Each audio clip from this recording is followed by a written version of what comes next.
ഇന്നിവിടെ കുറച്ച് പഴുത്ത ചക്ക കിട്ടി. അപ്പം അത് വെച്ച് നമുക്കൊരു ചക്കയപ്പം ഉണ്ടാക്കാം. ആദ്യം നമുക്കിത് പേസ്റ്റാക്കി എടുക്കാം.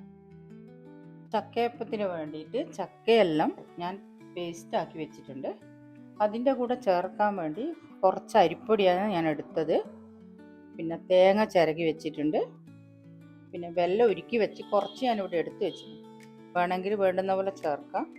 ഏലക്കായിൻ്റെ പൊടിയും ഒരു നുള്ളു ഉപ്പും എടുത്ത് വെച്ചിന്. പിന്നെ തേങ്ങാക്കൊത്ത് എടുത്തിട്ടുണ്ട്. തേങ്ങാക്കൊത്ത് ഓപ്ഷനില്ല, വേണമെങ്കിൽ ചേർത്താൽ മതി, അല്ലെങ്കിൽ തേങ്ങ മതി. ഇത്രയാണ് ആവശ്യമുള്ള സാധനങ്ങൾ. ആദ്യം ചക്കേൻ്റെ അകത്ത് നമ്മൾ അരിപ്പൊടിയാണ് ചേർക്കുക.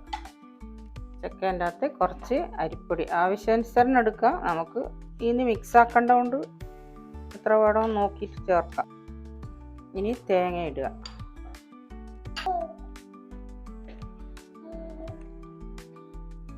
ഇതിൻ്റെ അകത്തേക്ക് വെല്ലാണ് ഇനി ചേർക്കേണ്ടത്. ഒരു നുള്ളുപ്പ്, ഏലക്കായിൻ്റെ പൊടി ഇടാം. അതിൻ്റെ കൂടെ വെല്ലാണ് ചേർക്കുന്നത്. വെല്ലം വേണ്ട മധുരം നോക്കിയിട്ട് ചേർക്കണം. അതുകൊണ്ട് കുറേശ്ശെ ആദ്യം ചേർക്കുക. ചക്കക്ക് നല്ല മധുരം ഉണ്ടാവും. അതിൻ്റെ കൂടെ വെല്ലം നല്ല കളറും കൂടി വേണ്ടതുകൊണ്ട് കുറച്ച് ചേർക്കും.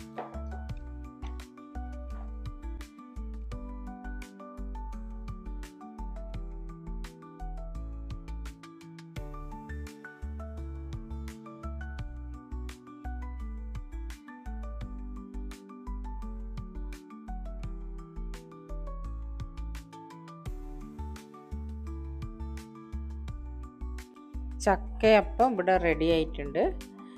ഇല ഏത് ഇലയായാലും സാരമില്ല, ഏത് ഷേപ്പിൽ നിങ്ങൾക്ക് ഉണ്ടാക്കാം. എല്ലാവരും ഇതൊന്ന് ട്രൈ ചെയ്ത് നോക്കുക. ചക്കയെല്ലാം കുറച്ച് കൂടുതലുള്ള പഴുത്തെല്ലാം കിട്ടുമ്പോൾ ഇതിങ്ങനെയൊന്നും ഉണ്ടാക്കിയാൽ കുട്ടികൾക്കെല്ലാം കൊടുക്കാൻ നല്ലതായിരിക്കും. ഇഷ്ടപ്പെട്ടിട്ടുണ്ടെങ്കിൽ ലൈക്കും കമൻറ്റും ഷെയറും തരിക. എൻ്റെ ചാനലൊന്ന് സപ്പോർട്ടും കൂടി ചെയ്യുക. അടുത്തൊരു നല്ല വീഡിയോ ആയിട്ട് വീണ്ടും കാണാം.